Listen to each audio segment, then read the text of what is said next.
अच्छा, हमने अभी तक डिफरेंट ऑपरेशंस देखे वेक्टर्स के ऊपर, जिसमें एडिशन है, सब्ट्रैक्शन है और इसी तरह से वेक्टर सम है।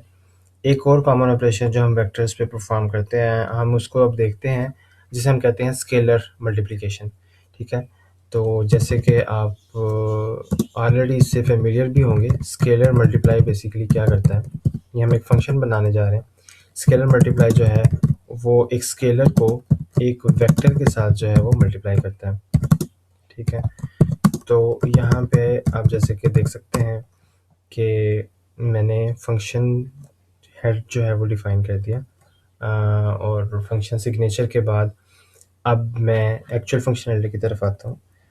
तो वो फंक्शनैलिटी बेसिकली क्या होगी सिंपली इसके अंदर, कि मैं रिटर्न करूँगा जो स्केलर है उसको मैं मल्टीप्लाई करूँगा वेक्टर के हर एलिमेंट के साथ, और वो वेक्टर का एलिमेंट जो है वो लिस्ट कंप्रीहेंशन को यूज़ करके मैं डिफ़ाइन करूँगा।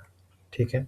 तो ये मेरे पास जो है वो स्केलर मल्टीप्लाई का फंक्शन डिफ़ाइन हो गया। इसमें मैं लेट्स से इसको मैं टेस्ट करता हूँ कि क्या वाक़ई ये एज़ एक्सपेक्टेड जो है वो रिज़ल्ट दे रहा है या नहीं दे रहा।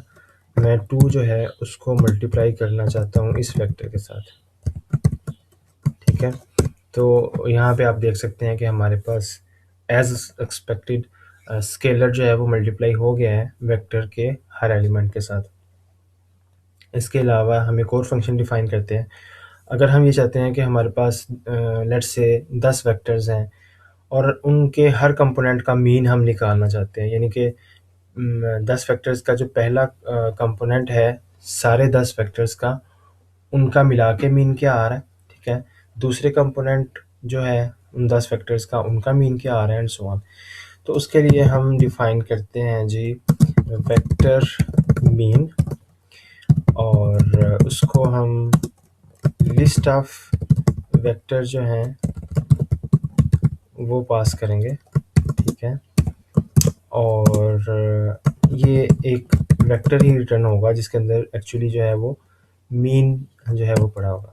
तो मीन आपको पता है कि टोटल नंबर से डिवाइड करके हम निकालते हैं। तो हम पहले देखते हैं कि टोटल हमारे पास वेक्टर्स हैं कितने। ठीक है?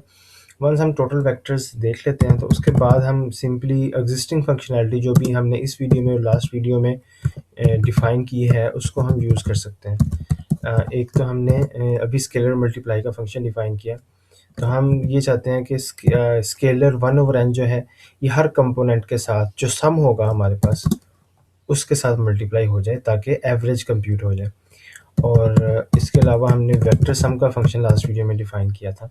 तो वेक्टर सम जो है उसको हम वेक्टर्स दे देंगे सारे के सारे, तो ये सम दे देगा, और जो स्केलर मल्टीप्लाई है वो बेसिकली 1/n से डिवाइड कर देगा, तो इस तरह से हमारे पास एवरेज आ जाएगी। अब हम इस वेक्टर मीन के फंक्शन को टेस्ट कर लेते हैं। इसको हम वेक्टर मीन को हम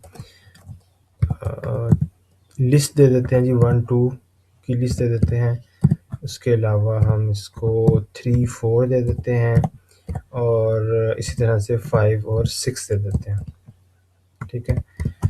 तो ये देखें यहाँ पे जैसे कि आप देख सकते हैं कि 3 वेक्टर्स हमने पास किए जिनकी वैल्यू थी 1 2 3 4 और 5 6, और ये उनकी एवरेज जो है यानी कि 1 3 और 5 का सम हुआ वो 3 पे डिवाइड हुआ। इसी तरह से 2 4 और 6 जो है उनका सम हुआ। ठीक है? और वो 3 पे डिवाइड हुआ। तो इस तरह से हमारे पास वेक्टर मीन का जो फंक्शन है वो भी हमने डिफ़ाइन कर लिया।